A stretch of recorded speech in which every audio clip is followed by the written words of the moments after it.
Good morning, good afternoon, and good evening to colleagues, partners, and friends all over the world. It is my great pleasure to welcome you to the Challenges Annual Forum 2021 from Berlin.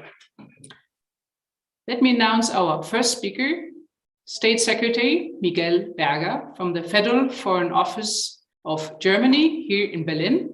And State Secretary, the floor is yours. Yeah, thank you. Thank you very much. And dear Ms.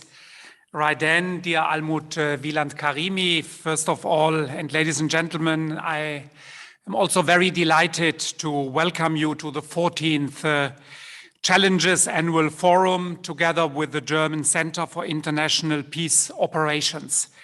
I'm grateful for your understanding that despite of earlier planning and given the current COVID situation we have in Germany and in Europe, that we had to adjust the format.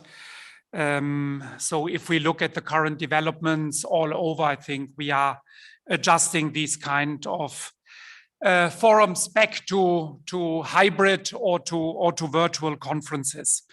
But I'm very glad to see that you are all able to join today's forum online, and I would like to extend a warm welcome to all of you across the continents. And please join me in expressing our gratitude to the Challenges Forum International Secretariat and the German Center for International Peace Operations, CIF, for organizing this conference.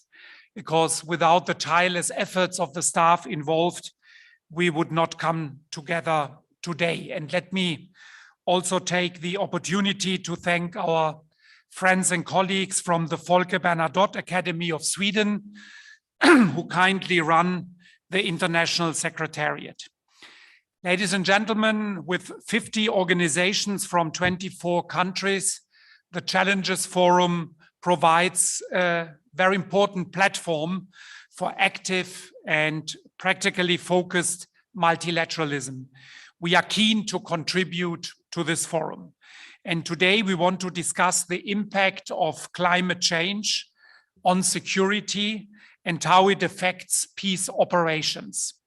Germany has helped to put the topic on the global agenda, and I recall that it was the United Kingdom in, I think, 2007, for the first time having a discussion on climate and security in the UN Security Council. It was then under our presidency in 2011, and I had the chance to participate myself in this Security Council meeting where we achieved for the first time what we called a presidential statement in order to request reports from the United Nations Secretary General for all peacekeeping operations where climate change plays a role.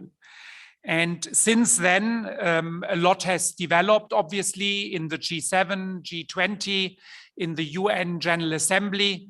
We also took up the issue during our last tenure in the Council in 2019 and 2020.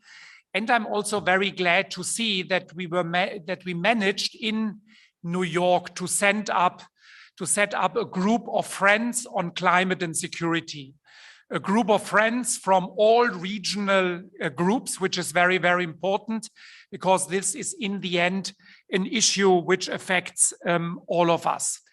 What we did not achieve in 2020 was to pass a resolution of the UN Security Council, which would bring the whole debate to a new level.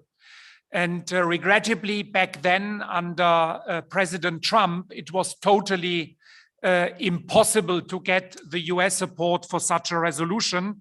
And that's why I'm very glad to see that now Ireland has taken up the effort and has tabled a resolution which takes up some of the key elements for the UN Security Council. And let me use this opportunity really to take up some of the core elements that we have worked out together with this group of friends in New York. And we think that what we need to do is really to streamline the question of climate and security throughout the whole UN system. And the basis for that would be a report of the Secretary General, which we will request through this resolution every 2 years, a new report on the security implications of the adverse effects of climate change, and looking into country and country-specific challenges. Secondly, what we would like to see is that climate change is a natural part when we speak about conflict prevention strategies, about conflict analysis, integrated missions assessment and planning, peace-building support.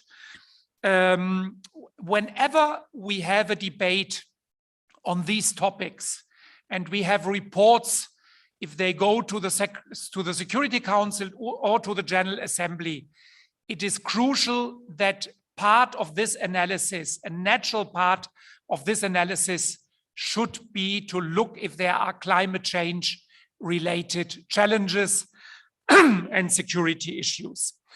The third very important element is that we need, as it says here, as it reads in the resolution, a whole of UN response across the whole peace and security, development and human rights pillars, including, and this I think is very important politically, through the appointment of a special representative for climate-related security risks.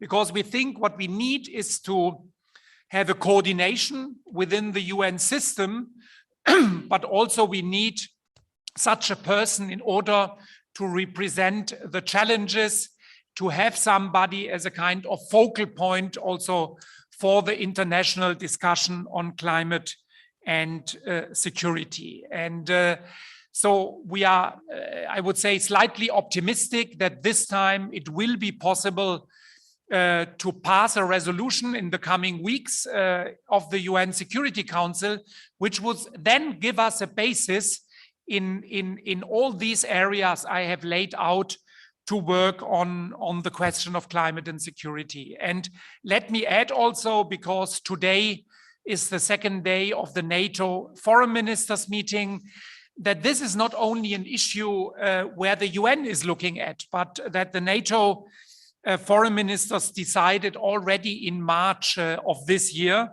on an agenda for climate change and security, where we look at systematic analysis of global climate security risks, where we think about measures we have to take, because obviously climate change affects directly operational questions, and where we have to adapt NATO missions, but I think the same is valid for peacekeeping operations or for peace building missions. And third, that we as NATO members there have to do our own contribution through emissions reduction, which I think is a challenge for all of us.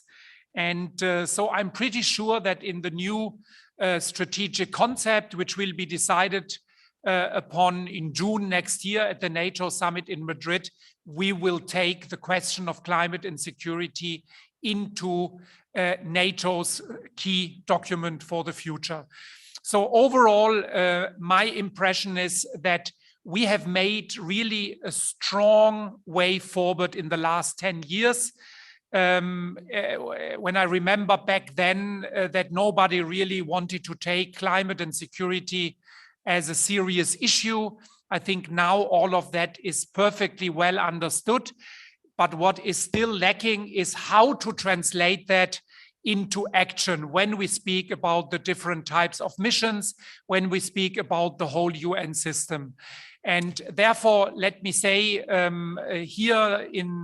we are very close to forming a new government that will happen next week. And climate foreign policy, climate and security will be definitely very high on the political agenda also of the new government.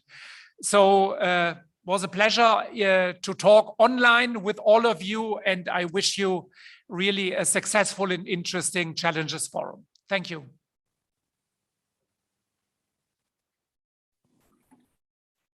Thank you so much, State Secretary, for your introductory remarks. And let me also say that I'm happy and it's a great pleasure to co-host this year's annual forum of the Challenges Forum.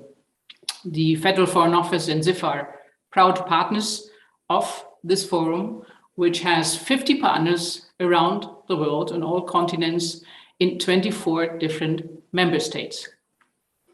Well, as to the Center for International Peace Operations, ZIF, I guess most of you have been in touch with us. We have worked together and we are proud partners of this international community. Let me briefly introduce what we do. We're the Center of Excellence of Germany for International Peace Operations, and at the same time a seconding agency of the Federal Foreign Office. And for sure, the Challenges Forum stands for multilateralism and for a comprehensive approach. And of course, that is important in these challenging times. And therefore, it's so important we meet, although it's only possible online this time. Let me thank our partners at the Secretariat of the Challenges Forum at the Federal Foreign Office. And let me thank all the partners all over the world. It's a unique community, and we are proud to be part of that. And yes, as the State Secretary has already mentioned, it is really timely to discuss climate and environmental security. I mean, 3 weeks after the mixed results at the COP26 in Glasgow, we already heard that the UN Security Council is discussing a resolution on climate security, which is co-sponsored by the non-permanent members Ireland, as we heard, and Niger as well. And of course, we hope for a groundbreaking resolution, maybe like the one on 30, 25, 20 years ago. And we also will learn that the Department of Peace Operations of the UN, and we'll have the Undersecretary with us in a moment, Jean-Pierre Lacroix, will also join the UN's climate security mechanism this week. And of course, it's so important to have a cross-pillar approach on these issues.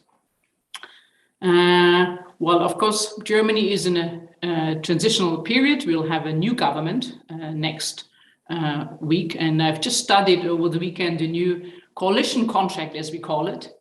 And I'm really hopeful that climate will play an important role, and it will be also interlinked with all the other international challenges we have. And hopefully we'll be able to contribute in this realm. And for sure, ZIF wants to play an important role in supporting climate and environmental security in international peace operations.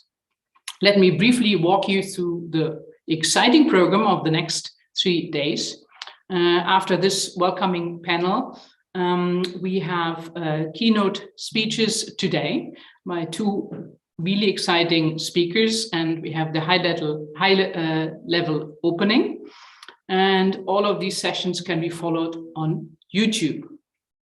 Tomorrow, there will be working groups, 3 different ones on analysis, opportunities, and partnerships with regard to environmental and climate security.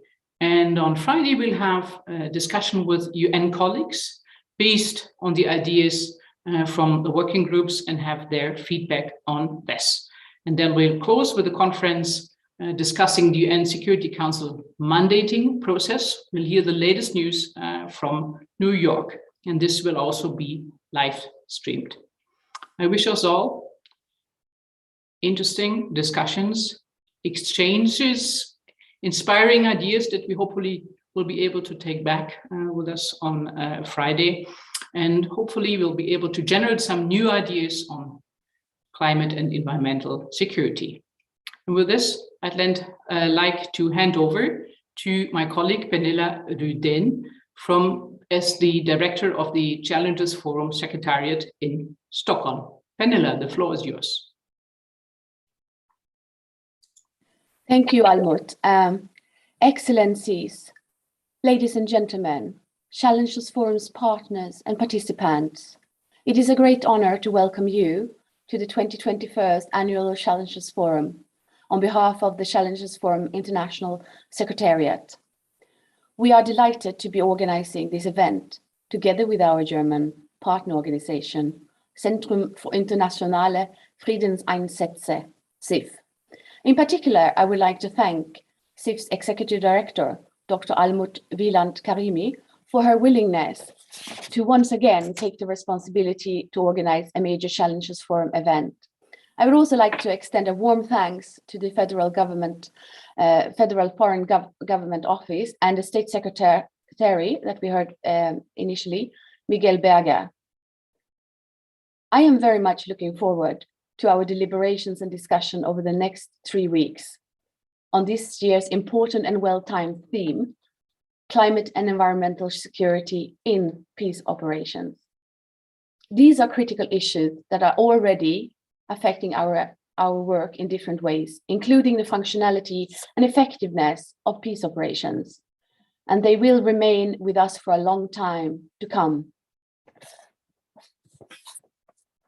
This year's theme, as we have heard, is particularly opportune at this very moment, as climate security will also be on the agenda of the Security Council this week.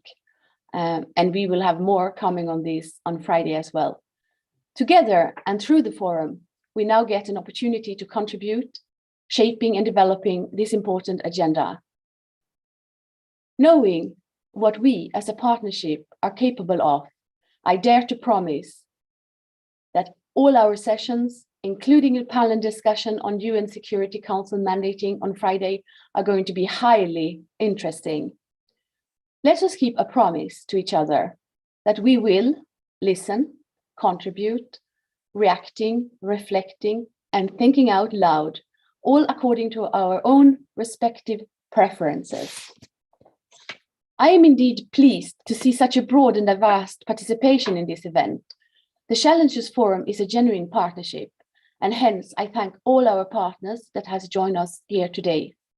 These also go for all our key interlocutors within the United Nations system and all concerned regional organizations contributing to international peace operations. The Challenges Forum will not be what it is today without your dedicated involvement and support to our common cause. Before I close, and in the midst of all these serious issues, I would like to share a description of hope by an author that I appreciate. Hence, a short quote from Emily Dickinson's poem, Hope. Hope is the thing with feathers that perches in the soul and sing the tune without words and never stops at all. I hope this gives you hope as it gives me hope, and I sincerely hope that through our collective efforts at this year's annual forum, we can contribute to make hope and progress come true. Thank you. Thank you so much, Pernille, for your poetic opening of our Challenges Annual Forum. And with this, we move to our first keynote speaker, Janani Vivekananda. She is the head of program and climate diplomacy and security at Adelphi, an independent think tank and public policy consultancy here in Berlin. And she brings the perfect combination of a policy perspective combined with fieldwork. And this unique perspective will be a wonderful start to open our conference. And the idea is we'll hear about 15 minutes from Janani, and then you will have the opportunity to ask questions, which you can write into the chat or your Q&A function at your Zoom. Thank you so much. And without further ado, Janani, welcome, and the floor is yours. Thank you. Thank you very much, Dr. Wieland-Karimi. Excellencies, ladies and gentlemen.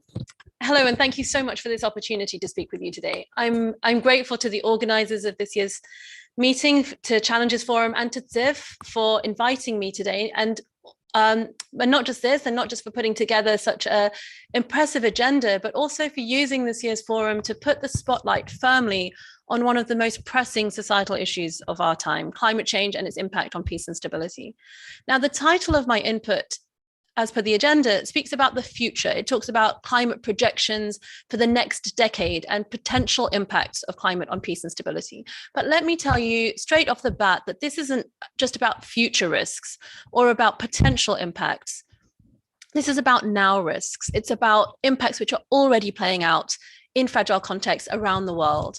So my background is peace building, and well before I started working on climate issues over 15 years ago, I was made aware of the linkages between climate and peace, not through academic studies, but through my peace building fieldwork, through hearing of the experiences of drought affected farmers in Rolpa in the Middle Hills of Nepal, where 3 consecutive years of drought or failed rains were increasing the inequalities and tensions between the ethnic group who had control of upstream water resources and other already marginalized and now increasingly water stressed downstream groups, or hearing from hill tract dwellers in landslip prone regions of Rwanda who were being forcibly displaced by the national government, who were citing climate risk protection as a cause for moving them.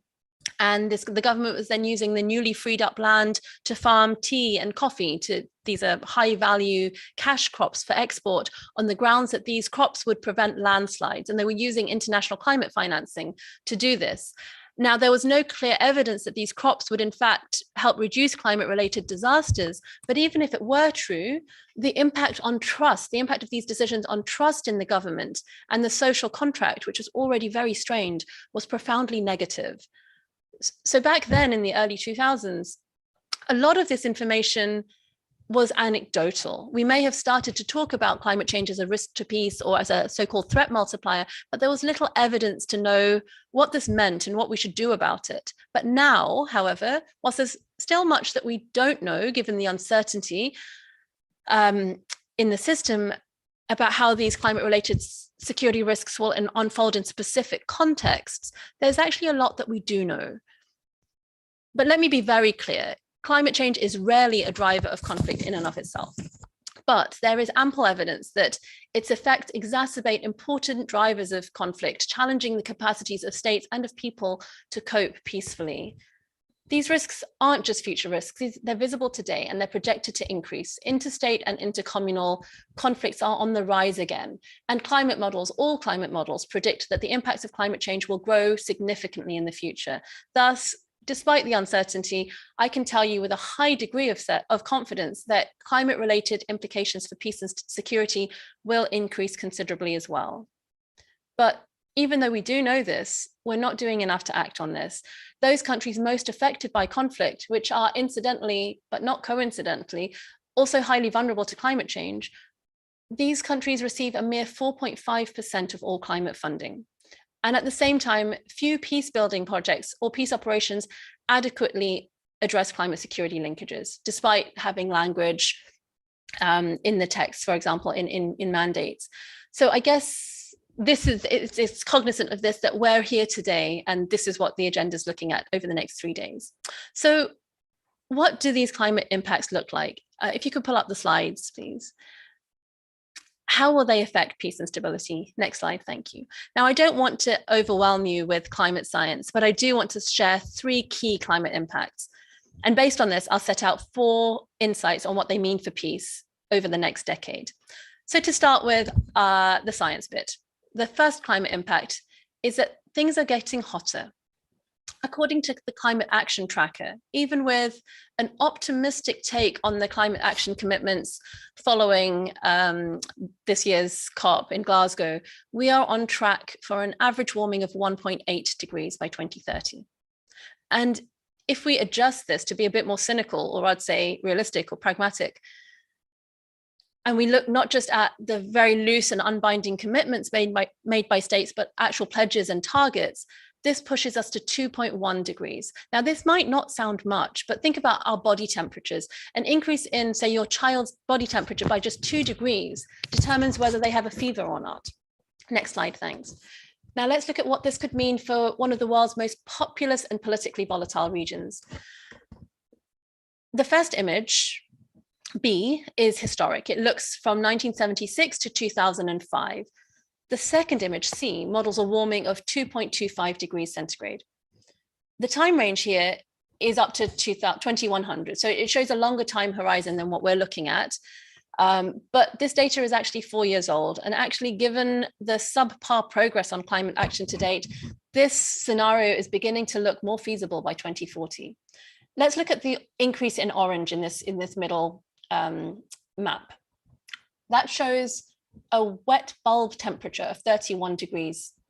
Now, wet bulb temperature is a way of measuring temperature which reflects how heat will affect the human body, how it will affect human health and humans' coping capacities better than just air temperature or dry bulb temperature as it's known. It basically takes account of the air temperature after the point at which your body can't sweat further to cool down. So a wet bulb temperature of 31 degrees, which is what we can see in the orange, is extremely dangerous. It means that it means that more of the young, elderly, and already sick are likely to die. It basically becomes impossible to work at this temperature. It becomes impossible to farm, to produce. So what we can expect to see is significant increases in displacement, in food insecurity, in unemployment, in sickness and mortality, and massive disruptions to supply chains. Next slide, thanks. The second impact is that in the next decade, we're going to see changes in water availability and reliability. Our food system is built on comparatively stable climate conditions. In the longer term, the different climate models tell us diverging stories about water availability, depending on the climate future, or RCP, representative concentration pathway, which we follow. But in the shorter run, the story across all the different climate models is basically about rainfall volatility and unpredictability. And for a food system based on reliable and predictable water availability, this is less than ideal. Next slide, thanks. So this slide shows what could happen to estimated wheat production levels in the face of severe water stress. So there's a lot going on in the slide, but let's just look at the bright green block in the top right chart and the green line, trend line in the bottom right chart. These in the green, this shows the most optimistic RCP, or representative concentration pathway of 2.6.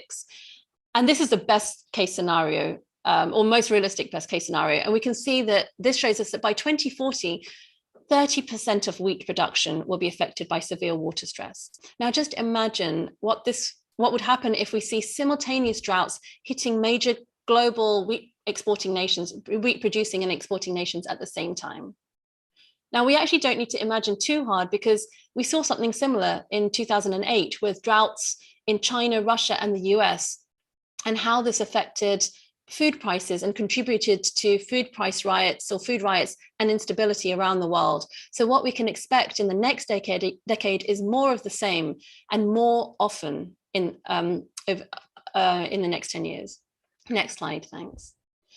And the third and final climate impact I want to highlight is about tipping elements. During the past 50 years, we've already pushed past 10,000 years of the Holocene into a new era, which we're calling the Anthropocene. Due to tipping elements, such as the melting of permafrost, the next 50 years is likely to decide the next 10,000 years that we'll be locked into. Next slide, thanks. While some of these tipping points are envisaged for beyond the timeline that I'm talking about today, the next decade, I still want to flag this, because the thing with tipping points is that no one knows when they'll hit. The melting of the Greenland ice sheets, for example, is happening far more quickly than predicted. And as the ice sheets melt, they get darker. And this accelerates melting further, hence this tipping point. So based on these impacts, what do we know about what's in store for peace and stability? So in a recent study, we at Adelphi led with PIC, the Potsdam Institute for Climate Impact Research, as part of Weathering Risk. We looked at the current state of knowledge based on the best available information out there. And based on this, we identified 10 known knowns of climate security that we're facing in the short to medium term. Now, in the interest of time, I won't go through all 10, but I'm happy to share the study. It's called 10 Insights on Climate Impacts and Peace. But I would like to run you through 4 of these insights. Next slide, thank you.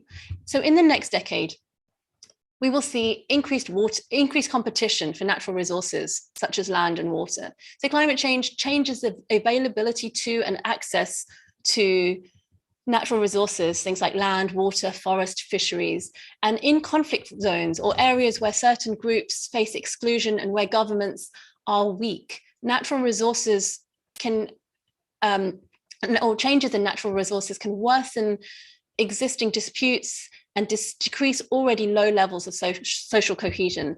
They can increase social tensions within and between communities, between the people and the state, and deepen political conflicts and also aggravate diplomatic tensions at a geopolitical level. Now, important to stress is that this isn't about scarcity. In Mali, for example, the challenges don't stem from a scarcity of water, but rather rainfall variability and heat stress. The key is the change and understanding the implications of the change on people and on power dynamics. Next slide, thanks. The second insight is that we will see over the next decade more people looking to more unstable livelihoods, migration, and illegal coping mechanisms. So climate change is disrupting where people live, what they can eat, and how they can earn a living. It's leading to increasingly unviable livelihoods. In already fragile regions, this decreases resilience and impacts instability and violence. In turn, this may lead people to adopt illegal coping strategies such as criminality or joining non-state armed groups, which directly impacts conflict dynamics. In Lake Chad, for example, climate security risks have been seen to strengthen recruitment into armed groups such as Boko Haram and Islamic State West Africa Province. Next slide, thanks. The third insight is that climate impacts will make the world's food supply more unstable over the next 10 years. So countries with a high dependence on primary agriculture, high levels of hunger, and which are highly dependent on food imports are often also highly vulnerable to climate security risks. So climate impacts make food production and agricultural processes more difficult. For example, as I've mentioned, rising temperatures and water fluctuation reduce the yields of major crops such as wheat, maize, and rice, and can lead to higher food prices and to price shocks. This impacts everyone, but has a disproportionate consequence on the most vulnerable, on import-reliant countries, and on those who rely on agriculture for survival. And in a number of countries, protests and instability have already been triggered by rapidly increasing food prices. So as food insecurity, and more specifically, food price volatility increases globally, so too will livelihood insecurity and instability. Next slide, thank you. And the fourth insight isn't actually about climate change impacts, but rather our responses to them. So poorly designed climate and security policies can also have unintended negative side effects. So that can increase social tensions and conflict risks. For example, going back to the Lake Chad Basin, we saw that military interventions designed to address armed opposition groups, which disregarded people's vulnerability to climate change, strategies like slash and burn tactics to flush out members of armed groups, and banning of certain livelihoods like fishing and farming certain crops, like red pepper, which was seen to financially support groups like Boko Haram. These were undermining people's climate coping capacities, and the responses, these security responses, by undermining people's climate coping mechanisms, fueled anti-state or anti-government grievances. And this was actually cited by many of the people we spoke to as their main motivation for joining armed opposition groups. So proved to be directly counterproductive. So for this reason, it's not only integral that climate policies consider conflict risks, but also that peace building and peace operations account for the impacts of climate change. So as I've touched upon in these four insights, there's ample evidence that climate change, and indeed climate and security policies, can undermine peace and security.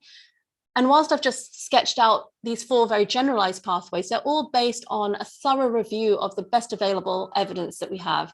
They're not based on hypothetical future risk, but they're modeled on impacts and pathways which are already visible today. But here's the thing, whilst we're beginning to acknowledge the linked nature of climate change and security risks at this conceptual level, our ability to develop risk-informed strategies and responses at a very context-specific level are not keeping step. the bottom line is that we're not yet doing enough to understand these risks in specific contexts in order to be able to address them effectively. And despite the call to do so, in numerous high-level calls to action, including from the UNSG, in a number of UN security resolutions, hopefully in a forthcoming UN security resolution this month, and in the inclusion of climate security language in many peacekeeping mandates, which are all very positive, our capacities to assess, to manage, and to address existing and emerging climate fragility risks are lagging behind the risk landscape. And this basically means that without adequate risk assessment, we're actually very likely underestimating the scale and the scope of climate fragility risks. Now, I know this hasn't been the most uplifting input to start this 3-day forum, but on a more positive note, whilst the climate impacts that I set out for the next decade are baked into the system, we're not locked into the conflict risks that they could catalyze. To reduce negative impacts and to promote sustainable peace in the face of climate change, we need approaches and institutions that are able to better identify, analyze, and manage risks, to essentially find equitable and sustainable approaches for managing the competing needs and the changing needs and claims, which are changing with the climate. Next slide, thanks. Weathering Risk is a multilateral initiative initiated by Germany and supported by a number of national governments, including Ireland, Norway, and Denmark, which is co-led by Adelphi along with our partners PIC. And this initiative was designed to advance this goal. Guided by the imperative that climate-related security risks must be understood holistically in order to be addressed holistically, we combine the state-of-the-art climate data with localized, locally led expert conflict analysis to provide decision support tools and resources to policymakers and operational and practitioners to promote peace and resilience in contexts which are jointly vulnerable to conflict and climate change. Our aim is to use the best available science and analysis and very granular analysis to support better climate security risk-informed decisions in the face of uncertainty. Because basically on the climate impact front, uncertainty is what we're looking at and having to better deal with it in the timescale of the next 10 to 15 years. So the good news is that there are resources available and a lot that you can work with or look to already rather than having to start from scratch when it comes to better understanding these risks. But beyond resources and analysis, we also need to ensure that we're asking the right questions. So to wrap up, I'm not going to try to set out answers or any grand solutions, but rather present you with 4 questions which I'd like you to bear in mind over the next 3 days. I think most of you joining are from a peace and conflict background. So none of this should be very new to you. And that's very much the point. This shouldn't be new. As State Secretary Berger alluded to in his opening words, climate security risk analysis should be good conflict analysis, which takes account of climate impacts. It should be embedded in what we already do, and it should become the norm of how we do things going forward. So to end, I'd like to supplement these important points raised by State Secretary Berger at the high level, all these very positive and constructive steps forward, like biannual reports from the UNSG, with some questions about how to translate these high-level measures into better actions on the ground to address climate security risks.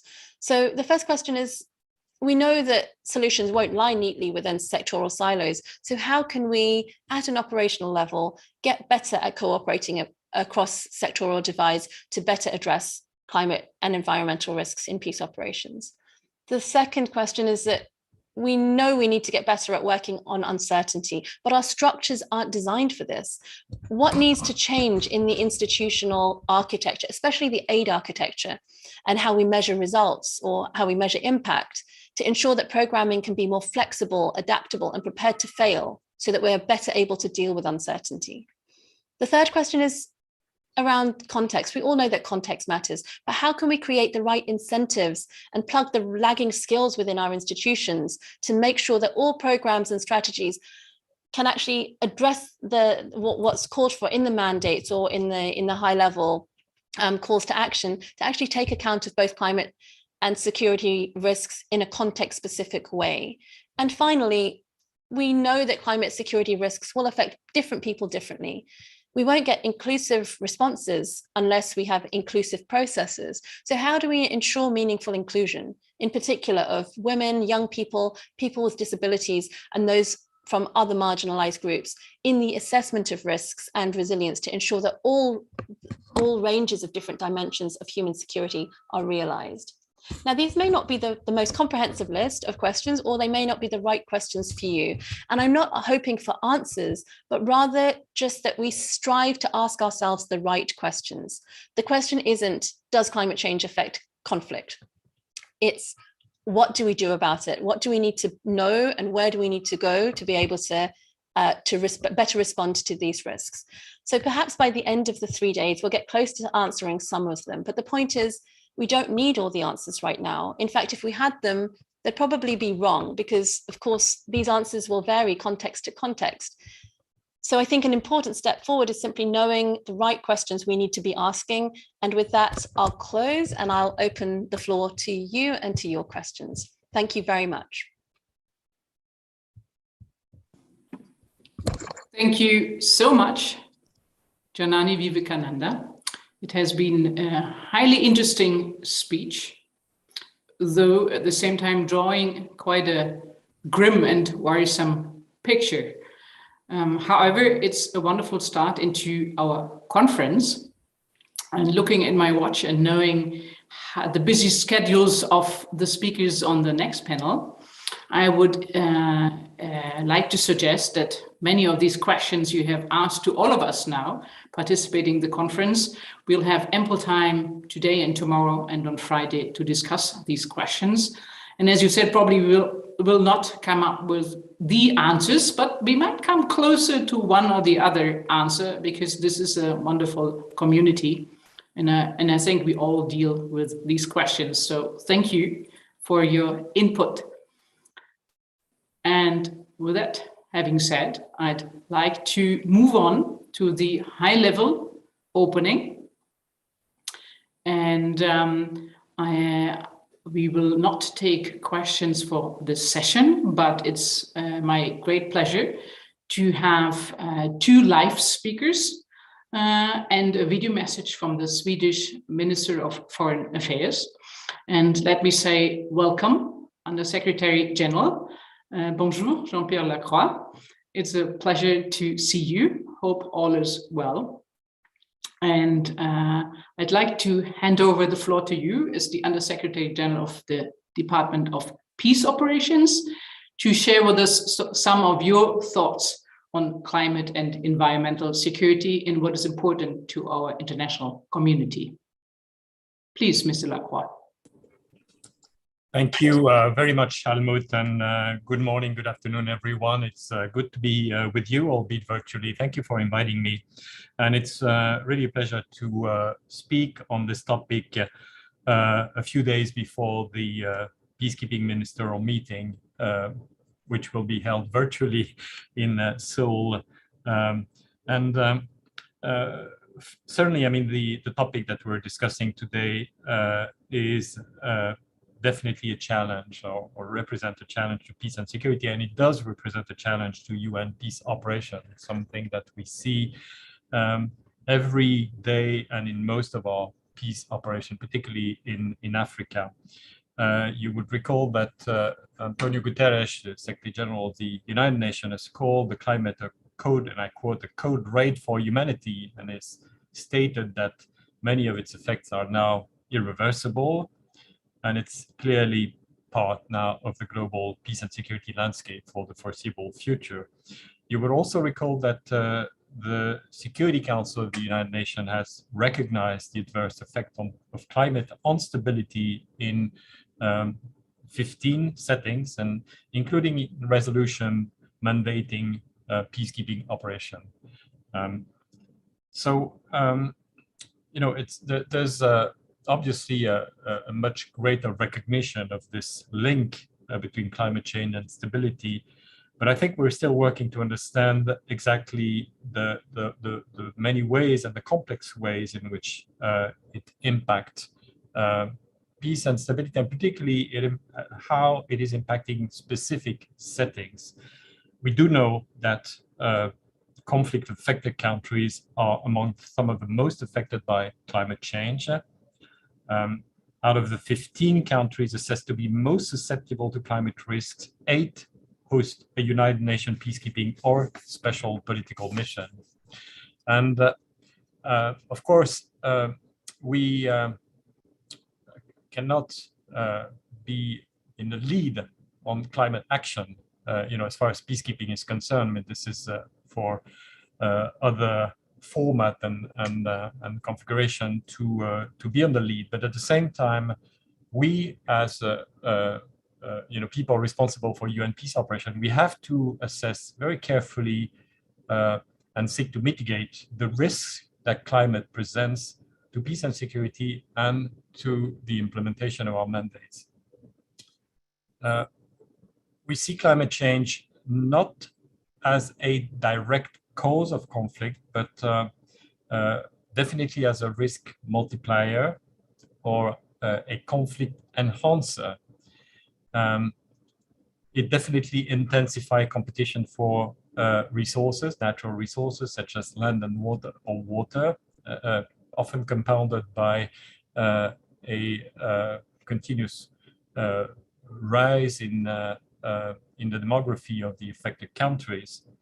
And if some groups are seen as more affected than others, then it may exacerbate grievances amongst these groups or against state authorities.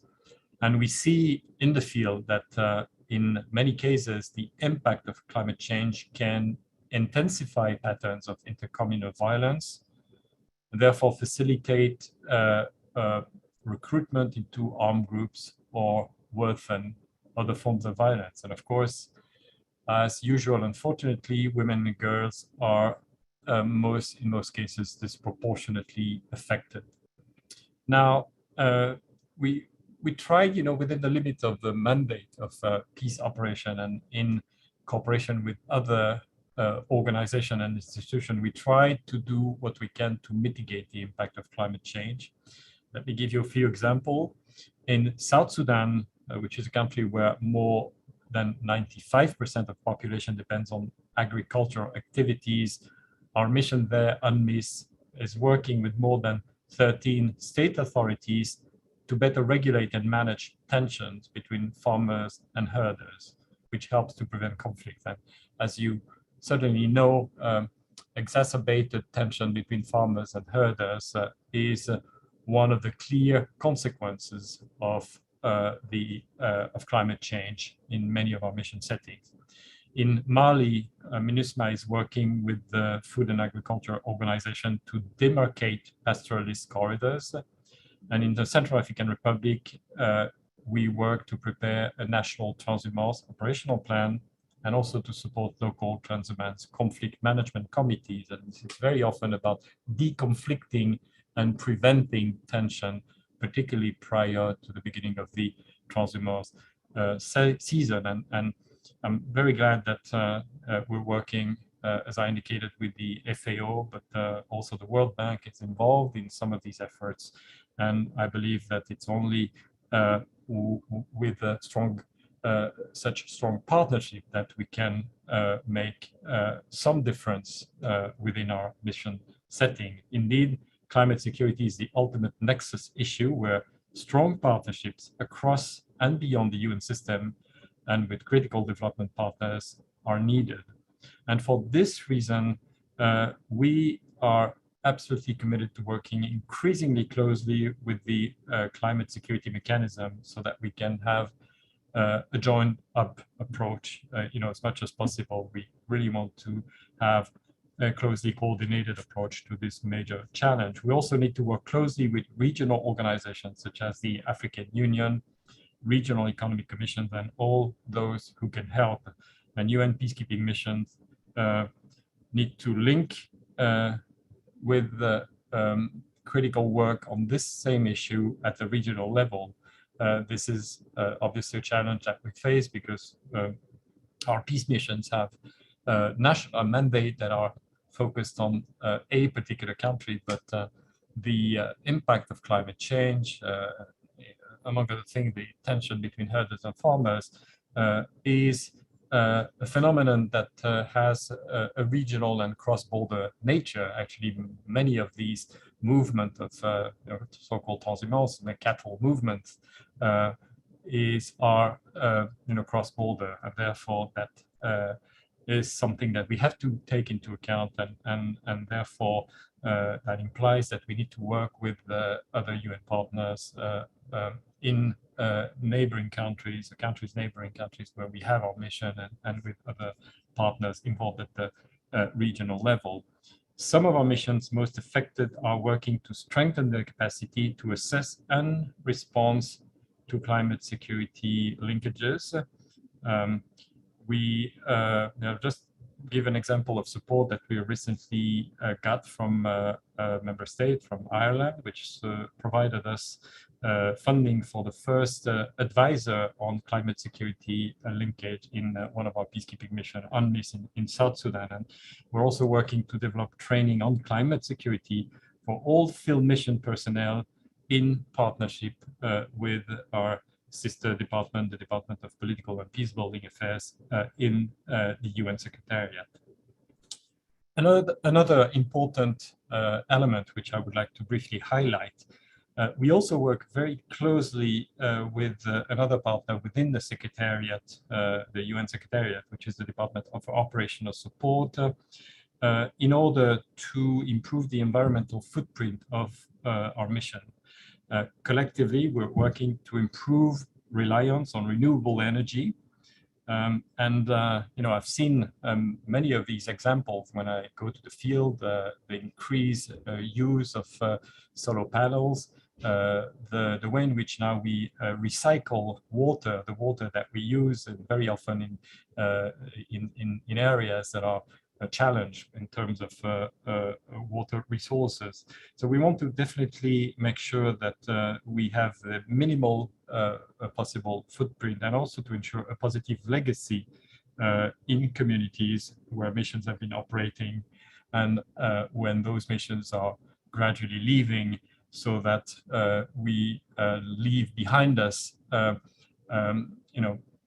useful assets and no environmental degradation. And I believe that it's the critical efforts where positive results have been achieved. Our two departments, therefore the Department of Peace Operation and the Department of Operational Support, along with 5 missions here, have signed a compact in the context of the high-level dialogue on energy to increase the use of renewable sources of energy in UN peacekeeping missions. And this was an initiative co-sponsored by the United Arab Emirates and Norway. And we're obviously very grateful to these member states.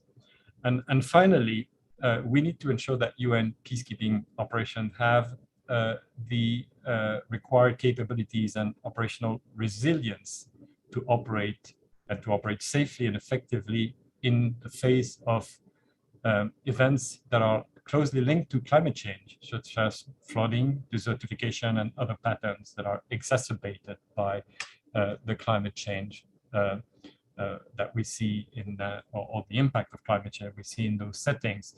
And therefore, it has an impact in terms of the way we have to train our people, the way in which they have to be equipped.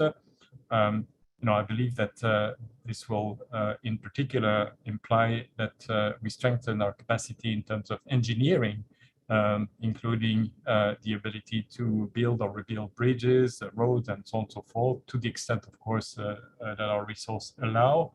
And this is part of the broader efforts to make sure that peacekeeping operations evolve and adapt to the evolving challenges which they're facing on the ground. One of them being the impact of climate change. Of course, there are many others, but today's topic is rightly focused on this particular issue, which is of great concern. So I hope to have the opportunity to hear your perspective on these very important challenge and the policy that are conducted by some of the countries or institutions that you represent, including the troop and police contributing countries. We rely very much on them as well to help us in the effort to adapt. We certainly have much to learn together about how we can improve our preparedness, analysis, and action to both prevent and respond to climate-related risks to peace and security. So thank you for your attention. Thank you, Almut, and I wish you all a very productive seminar, and I very much look forward to the substance of the discussions to come. Thank you very much. Thank you so much, Jean-Pierre. Really interesting remarks. And if I may, since Christmas is coming closer, Monsieur Lacroix, I would like to ask you to make one wish to the member states. With all these challenges you have described, what is your main wish? What could the member states give you for Christmas? Well, it so happens that we have an anticipated Christmas gathering, or season holiday season gathering in Seoul, and we wrote to a very long letter to our many Santas, our member states, asking for a long list of gifts to peacekeeping, to us, to our peacekeepers, and to the population we serve. So we hope that after the virtual meeting on peacekeeping on the 7th and 8th of December, we will end up with a very big basket, full of those gifts, in the form of capacities, training, support, bilateral and multilateral partnership provided by our member state. That would be a great signal of support and commitment from our member states to peacekeeping operation. Thank you so much. I actually do wish you and all of us this basket of tailor-made gifts, things you really need. So hopefully all of this will come together, and there will be a lot of commitment of the member states to support the DPO, the United Nations, in this effort. Let me thank you very much for being with us. Hopefully you'll have some time to spend with us in the next coming 2 days. And with that having said, I'd like to turn over to Miroslav Jenča, Assistant Secretary General in the Departments of Peace Operations and the Departments for Political and Peace Building Affairs. He's responsible for Europe, Central Asia, and the Americas. Welcome, Mr. Jenča. And I'd love to give you the floor, and I'm looking forward to your remarks. Thank you very much, dear Almut. Good morning, good afternoon to all. I really appreciate this opportunity to speak to you today.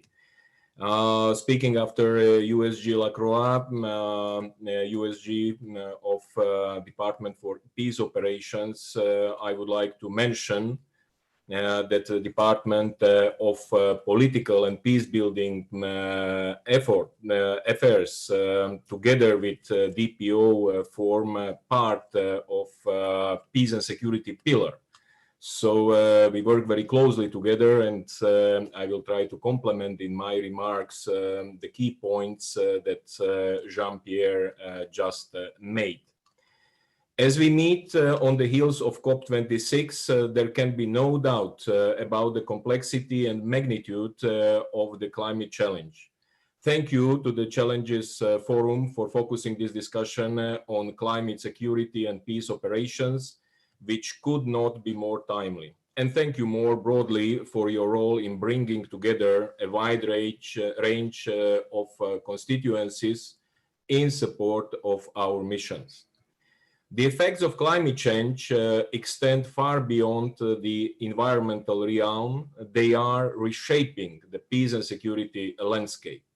Where climate impacts dry up rivers, destroy livelihoods, and forcibly displace communities, they also exacerbate the risk of instability and conflict.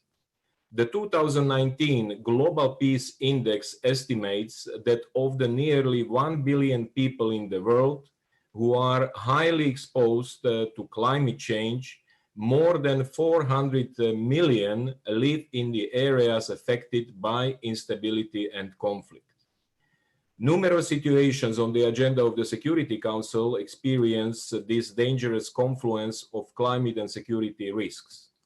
In Afghanistan, climate change threatens the viability of the agricultural sector, which provides livelihoods for 85% of the population. In parts of Sudan, low rainfall and recurrent droughts are driving competition over increasingly scarce natural resources. In the Lake Chad Basin, environmental degradation has put livelihoods at risk and contributed to reducing the opportunity cost of joining armed groups such as Boko Haram.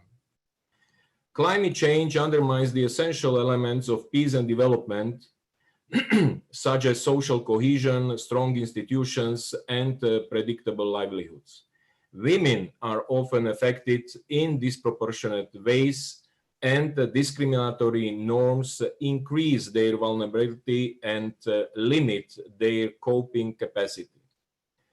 The transborder nature of climate change creates particular challenges that can destabilize entire regions, such as the management of shared water basins or large-scale displacement. Conversely, human responses to climate change can also have implications for peace and security. Where mitigation and adaptation strategies reinforce existing grievances and inequalities, they can fan conflict rather than reduce it.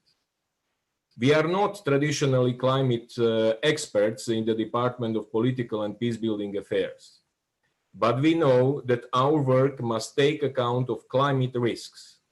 More than half of our field-based special political missions are deployed in highly climate vulnerable countries and regions. This is no coincidence. It speaks to the convergence of risks I mentioned earlier. Special political missions are an essential part of the UN's toolkit for inclusive conflict prevention, peacemaking, and peacebuilding. Confronted with the growing implications of climate change, they are increasingly integrating climate considerations into their political analysis, early warning, prevention strategies, and mediation efforts. In Somalia, for example, UNSOM last year appointed the first climate security advisor in a UN field mission.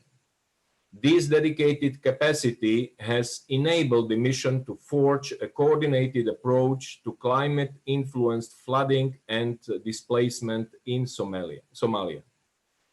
Our regional offices in West Africa and Sahel, Central Africa, the Horn of Africa, and Central Asia provide platforms to help strengthen regional collaboration on climate-related security risks. In West Africa and Sahel, our regional office, UNOVAS, in coordination with UN entities from across the humanitarian peace development nexus, has launched a regional climate security initiative to harmonize UN support to the economic community of West African states. In the Horn of Africa, the Secretary General Special Envoy for the region has made climate resilience and natural resources management a central pillar of the UN's regional prevention strategy, which seeks to enhance coordination in support of member states' prevention efforts.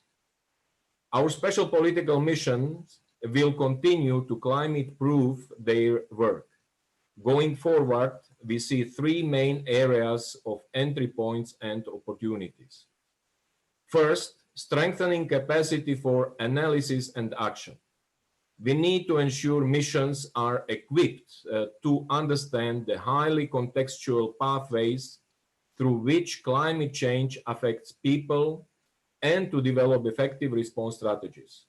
This requires better, more integrated data and new partnerships to allow us to connect political with technical expertise. The Climate Security Mechanism, a joint initiative by DPPA, UNDP, and UNEP, with close and growing collaboration with the Department of Peace Operations, provides a vehicle to leverage our respective strengths and build system-wide capacity on climate security. Second, we must seize opportunities for peace building and climate action to reinforce each other. For example, we are developing new guidance for mediators to integrate a climate lens into peace processes and leverage climate change as an opening for dialogue.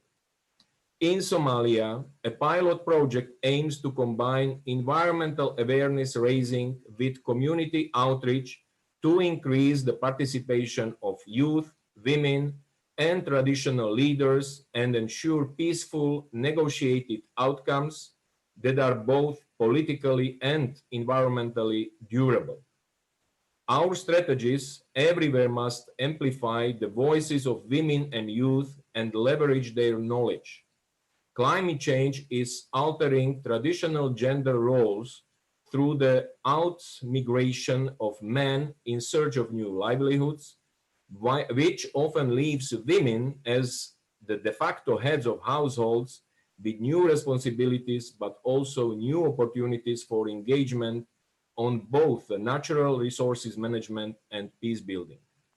Third, because climate-related security risks are highly contextual, it is important that local experience guides our work.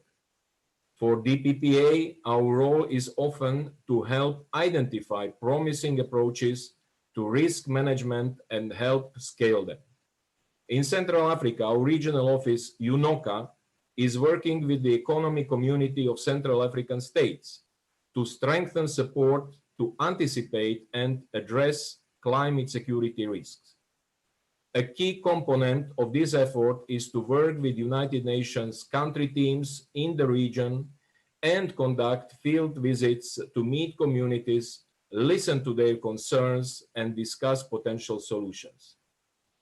Conclusion, we have made significant progress, and we need to do more to enhance the capacity of UN peace operations to address rising climate-related risks to peace and security.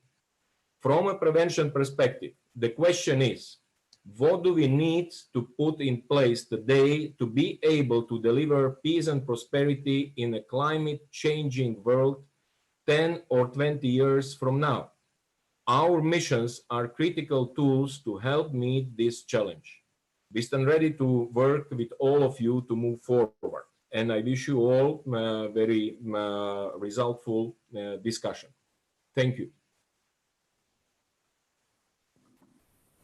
Thank you so much, Miroslav Jenscher, for your remarks. Really interesting to learn the perspective of headquarters on these issues. And since we're still in the same season, my question to you as well, you wish, if you can make a wish to member states, what is your main wish? Not the whole list, but your main wish to member states in this regard? I think we definitely have to learn for Department of Peace Operations and organize similar seasoned events just to make it sure that member states are listening and can make their presence. But seriously, what I think is extremely important, that first, member states take seriously and recognize the link between climate and security, that it is definitely a huge challenge.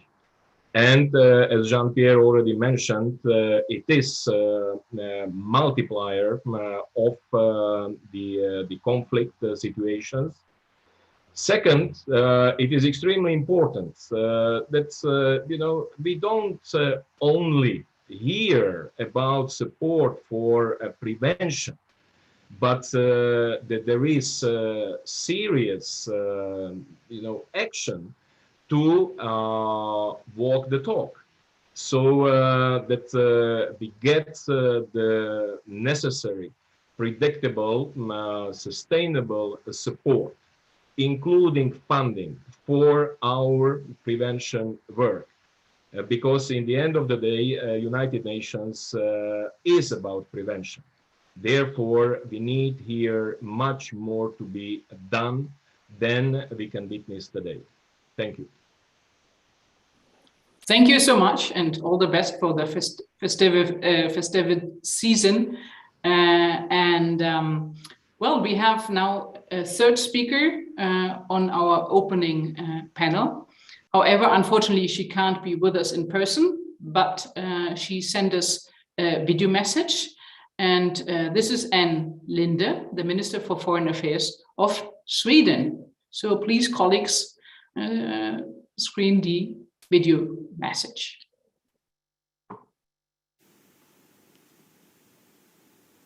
Excellencies, ladies and gentlemen, let me express my sincere appreciation for the challenges and ZIF for organizing this important meeting. Building peace and security through peace operations is an important instrument to respond to the global challenges we jointly face. Climate change has shifted the security landscape in which they operate. Today, 6 of the 10 largest UN peace operations are in areas highly exposed to climate change. In fact, 80% of all deployed personnel are based in climate hotspots. One of them is Sahel, where Sweden has a large contingent in the UN mission MINUSMA. To address this situation, we need to deepen our understanding and refine our instruments. One area is research on climate-related security risks, where the Stockholm-based research institute, SIPRI, produced one of the first studies that explicitly looks at the impact of climate change on peace operations. The findings were striking. Let me mention 3 aspects. Climate change fundamentally affects key aspects of peace operation: operational capacity, mobility, and the overall security situation. It undermines the peace and state-building processes for which peace operations aim to create an enabling environment. Examples of this are increased economic marginalization, as well as increased vulnerability of local populations to recruitment of armed groups. Also, climate change impact and its associated security risks have important gender dimensions. This must be taken into account by peace operations, since they are tasked with implementing the Women, Peace and Security Agenda, both in terms of protecting of women and girls and their meaningful and equal participation in peace processes. Climate-related security risks must therefore be a priority for peace operation. So how do we do it then? How can the international community contribute to peace building in a way which also considers drivers of conflict such as climate change and environment? The environment degradation. One way is, of course, to meet like we do today, to bring experts and policymakers together to transform knowledge, research and experiences into refined strategies and operational tools. We also need to further strengthen how we address climate and security within the UN. During Sweden's tenure in the UN Security Council 2017-18, we contributed to the creation of the UN Climate Security Mechanism. The aim was to better coordinate UN efforts and to integrate climate change and security in country, regional and UN missions analysis. We also pushed for the inclusion of references to climate change in the resolutions and mandate authorizing peace operations. And we are thankful to countries like Germany, Norway and Ireland for continuing this work in the Council. But more remains to be done. We must build resilience, development and peace in parallel through an integrated and context-specific approach. A few concrete examples. First, we need to invest in training of mission staff. Climate security advisors will be critical to understand the linkage between the environment and security and need to work closely with their gender advisors to produce joint analysis and promote sustainable strategies. Second, we need to live up to the promise to deliver as one, Coordination between the missions and the UN country team needs to be strengthened to allow for effective common action, also when it comes to climate change in peace operations. Third, peace operations need sufficient and flexible funding to allow both long-term planning and quick responses to needs that arise, also those related to climate change. Finally, allow me to try to look ahead when it comes to peace operations in the coming decade. The world will continue to require a robust, flexible, agile, and decisive United Nations. Peace operations must be organized in a way that responds to local drivers of conflict and takes them into account. Climate change and its effects on vulnerable communities will accelerate this need even further. In his Our Common Agenda report, the UN Secretary-General has outlined a bold agenda for reviving and strengthening our capacity to tackle the defining issues of our time, such as climate change. It's up to us to make it a reality. Thank you.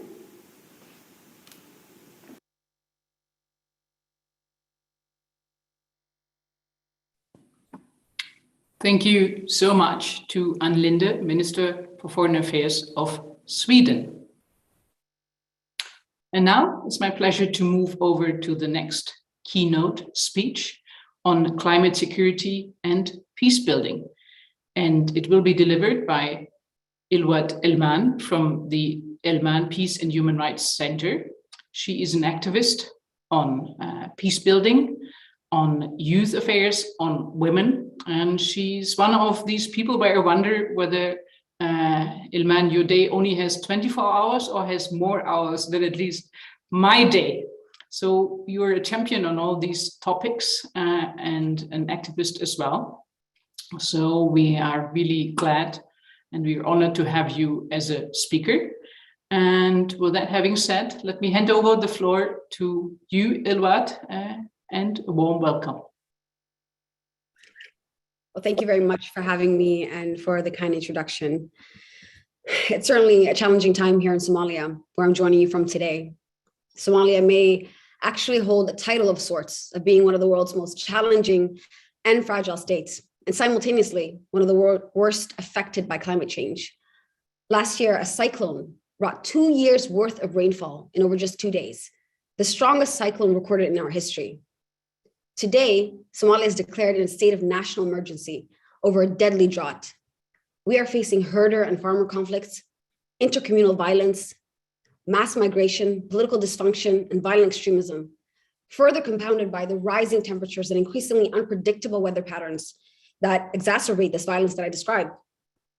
Climate change in Somalia is playing right into the hands of extremist groups like Al-Shabaab, who capitalize on the tensions that come with environmental degradation. They are destroying acacia forests and accelerating deforestation and desertification, partially because they are financially dependent on illicit charcoal trades, but also to divide and conquer communities who are forced into competition over the increasingly scarce resources, such as grazing grounds and arable land. And the recurrent nature of these climatic shocks we are facing, such as the droughts and floods that strike like clockwork almost every 5 years with devastating impacts, means that herders have very little chance to recover.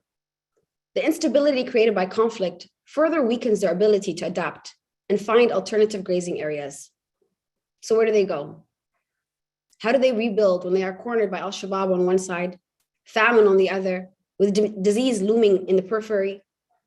Al-Shabaab continues to weaponize its control over scarce water resources in the Juba Shabelle River Basin by blocking access to rivers, destroying water infrastructure, and even poisoning wells to extort local farmers. We've seen in Somalia that extremist groups' ability to recruit and gain a foothold is at its best in hard-hit agricultural communities without many employment alternatives. Climate-induced livelihood losses has led to extremely vulnerable populations that are more susceptible to recruitment. And this is certainly not unique to Somalia, but all throughout the Horn of Africa, the Lake Chad Basin, and Sahel, where similar experiences are recorded, where groups like Al-Shabaab and Boko Haram and others are offering economic alternatives to communities affected. Fragile states like Somalia, who are ill-prepared to cope with the consequences of climate change, become trapped in cycles of violence, rendering them even more vulnerable to groups like Al-Shabaab. And until the complex linkages between climate change and conflict are recognized and significantly invested in, and are made environmental peace building to tackle the root causes of climate change, counterterrorism operations targeting Al-Shabaab are likely to fail. Outside of Somalia, water rights along the Nile have been in dispute since 1959. Today, the conflict threatens to escalate into war, and water scarcity will only increase as the climate continues to change. And despite significant anecdotal evidence, including the experiences I share with you today that I witnessed firsthand, the linkage between climate change and political violence is still considered hypothetical to many. At the UN and beyond, there's a growing recognition of the role that climate change plays in exacerbating conflict risks. Just yesterday, the Security Council thematic resolution on climate and security was tabled. And of course, there's contention and objection and politics and debates about whether climate change drives violent conflict. But for local peace builders like myself, who are at the forefront of this climate emergency, in context of ongoing armed conflict, we need some sort of guidance and global cooperation and collective action to help address these enormous challenges we are faced with, not lip service. With violent extremist groups already waging climate wars, peace-building interventions must include climate-sensitive programming. We need a research-based training curriculum, toolkit for peace builders to build their knowledge and leverage their peace-building strengths to identify specific gaps at the intersection of environment, security, and peace building. It is vital that interventions seeking to counteract conflict risks take the climate's role of driving such risks into account. The impact of climate change and environmental degradation are also changing what it takes to build peace for us local peace builders. Our peace building goals and our mediation efforts won't succeed or be sustained unless we address the broader environmental issues related to security. Responses need to include support for those whose livelihood have been eradicated by the impact of climate change. This can mean enhancing jobs or skills training for people coming out of armed groups to provide economic alternatives that are less vulnerable to environmental factors. It also means supporting communities in their adaptation to climate stresses, building local governance and resource management capacities, and providing education and training on sustainable, climate-smart agricultural practices. This can help farmers, herders, and fishers increase their productivity, better adapt to environmental changes, and ease the pressures to look for opportunities elsewhere, particularly in armed groups. Despite existing efforts to promote peacekeeping, the many challenges I've described today make it difficult to make peace a reality.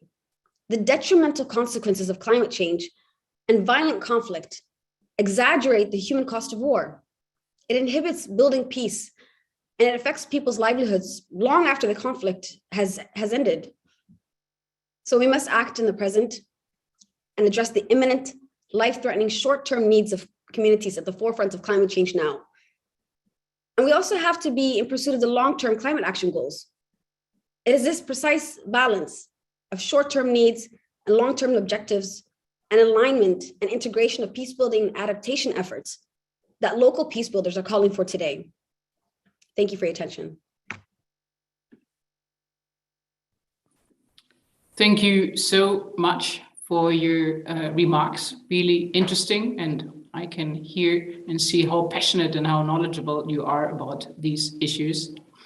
And knowing that there's so many people listening to you from all over the world, I'd like to ask you again, if you have a question, please write these questions into your Q&A function and we'll read them out to Ilwat. But let me use my time since there's no question yet.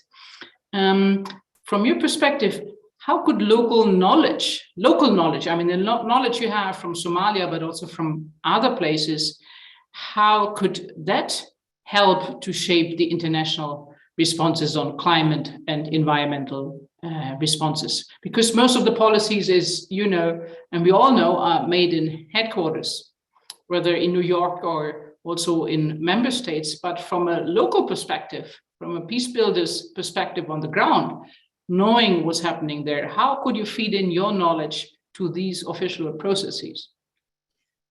Well, thank you for that question. And I think it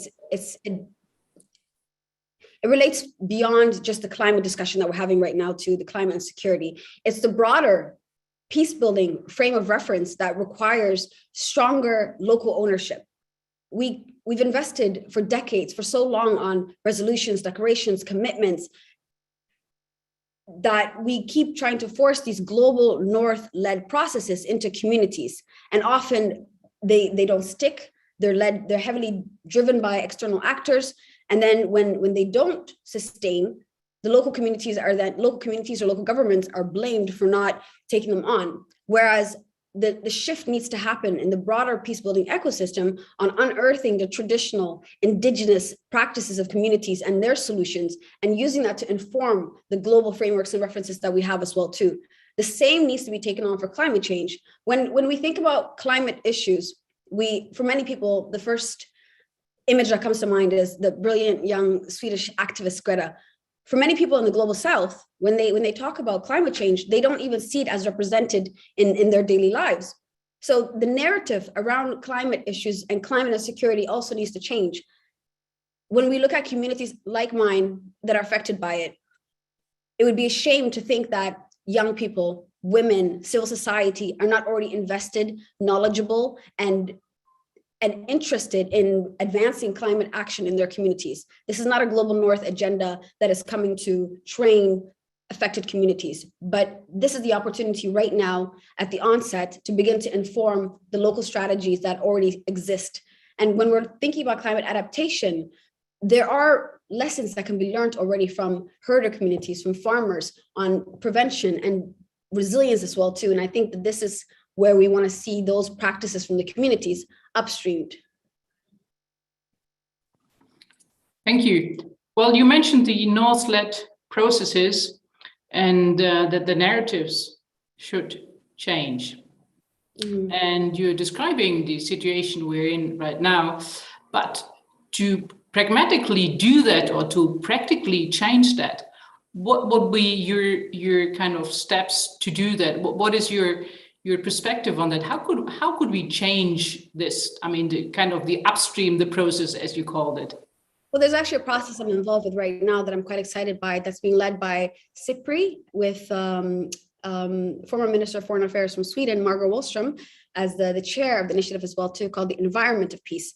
And the impetus behind this initiative really is around research, around consultations with communities, and allowing them and giving them space to inform global processes as well too. And we're developing a report at the end of 2022 on what that landscape looks like, building the environment for peace and exploring the intersection between climate and security, and really empowering local actors like myself to be part of the knowledge management of that process as well too, and sharing their best practices. And I think that's what we're looking for, an inclusive space. Thank you. Well, let me ask you another question. We know that 80% of the countries where there is a peace operation are affected by climate change in one way or the other. So if we think about that, of course, many of these peace operations are on the African continent. And now talking or asking you about the role of the regional organizations, I mean, not only the African Union, but also the sub-regional organizations, what role could you see for them and how local peace builders get more involved? Are there any initiatives we should know about or which you would think are important? Yes, and before I answer that, maybe I'll add as well too that yes, a lot of the peace building missions are in many African countries in the Sahel, in the Lake Chad Basin. But I think it's also important to recognize that there are 56 active armed conflicts right now in the world today. Statistically, peace building agreements that focus on political peace as opposed to social peace, which also includes climate and environmental issues, statistically don't last longer than 7 years. And there isn't a single peace agreement that has been implemented in full. So this requires an entire recall of how we build, negotiate, mediate, and sustain peace building efforts as a global community, from the UN, from the regional bodies, from national authorities to civil society. And I think that we're at that time right now where we're reevaluating what it actually means to build and sustain peace from a whole of society perspective. from initiatives that I am quite excited about that I would like to share is the work that we've been doing recently in the Lake Chad Basin region. So we've been working with UNDP, with the regional body in the Lake Chad Basin, and we developed a network on inclusive reintegration strategies that is led by civil society organizations, where we're doing just what I mentioned about collating best practices, research, academic papers from communities on peace building strategies at the community level, and many of them also addressing climate change issues in the Lake Chad Basin and connecting them with regional bodies and UN agencies to really unearth those local practices. And we're now expanding that work also to the Great Lakes region, working again with local actors that are working on insider mediation and DDR. And there's a growing interest and recognition of the important role of civil society in these processes. And I'm encouraged by that trend. I want to see that also translated in the climate and security discourse. We're fortunate to have a strong body of knowledge, academic papers, and research around the topic, but very few tangible interventions that we can point to today that could be scaled in the context that we discuss. Thank you so much. And Ilbert, if I may, let me read you a question from the chat. It says, thank you so much. You stated that training for local peace builders is needed. Could you elaborate a bit more? What kind of training is needed and how these trainings could be organized? And before you answer, let me say, well, colleagues, friends, partners out there, I didn't know you were that shy. So please do write your questions into the chat. It's a unique opportunity to ask Ilwat Ilman your questions. So please, Ilwat, concerning the question of training. Yes, and I think that it's really important to have targeted training. I'll tell you why my organization, myself, started working on climate issues. It's that we've been working historically on disarmament, reintegration, and we found that we were no longer able to sustain our peace building efforts, our reconciliation efforts, our reintegration, relocation, resettlement efforts of disengaged combatants, because the areas that we were returning them to, by the time they finished the program, were no longer the same. The extreme weather shocks that we're facing, the recurrent droughts and famines that we're having, we're creating an environment in which we are no longer able to return people to their areas of origin and support their sustained reintegration. So many peace builders are working on climate issues because we're at the forefronts of it. And it is impacting our ability to sustain peace building efforts and interventions. So there's a wealth of knowledge around adaptation, around building resilience. We don't need to reinvent the wheel, but there's a lot of insights and knowledge that could develop tailored training for peace builders to integrate climate resilience and those type of interventions into our peace building programs.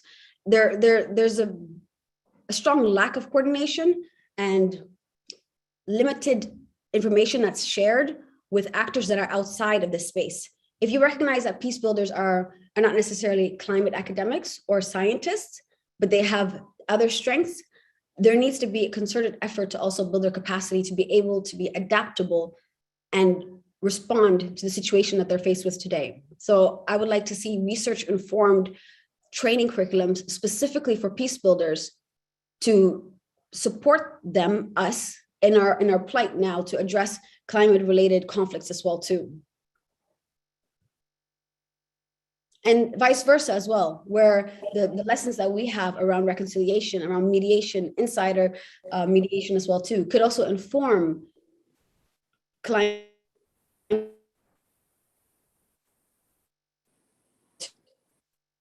too. Thank you. Thank you. I think we have a little bit of a difficult connection, but let me ask you a last question, if I may. Yes. I mean, talking about UN peace operations, you have UNSOM in Somalia, and of course, there is the first climate and security advisor, and we'll probably talk about his function or this function quite a lot during the next 2 days. But from a peace builder's perspective, how do you think that the UN or UN peace operations in general not only in Somalia, but also in other places, could better engage with local peace builders? Can you think of any best practice systems or mechanisms in place that it really, that it really would make the local ownership a local ownership and not only something that is written somewhere, make it a meaningful local ownership, so to put it.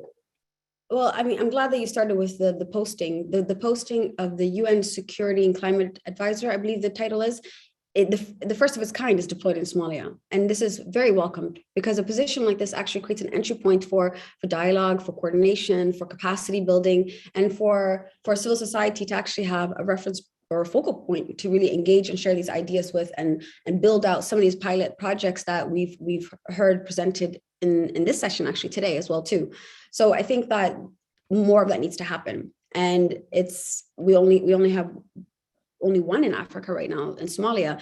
And I think that a recommendation really to the UN is that if we know a country that's ravaged by sexual exploitation and abuse and a gender officers within the UN that significantly contributes to reducing these kind of violations, and we have that experience from other sectors, why do we have to wait so long to deploy similar postings in the Lake Chad Basin, in the Sahel, along the Nile? I think that there needs to be stock taking of where we have experiences, where we know certain positions create a more enabling environment for addressing issues and act on that faster. I also believe that it's very difficult to continuously speak on issues without actually having resources to match the rhetoric of the importance and how dire this issue is. And I think that the UN is being a bit slow on significantly investing in climate-related conflict interventions. And I don't think that we have the time to wait anymore.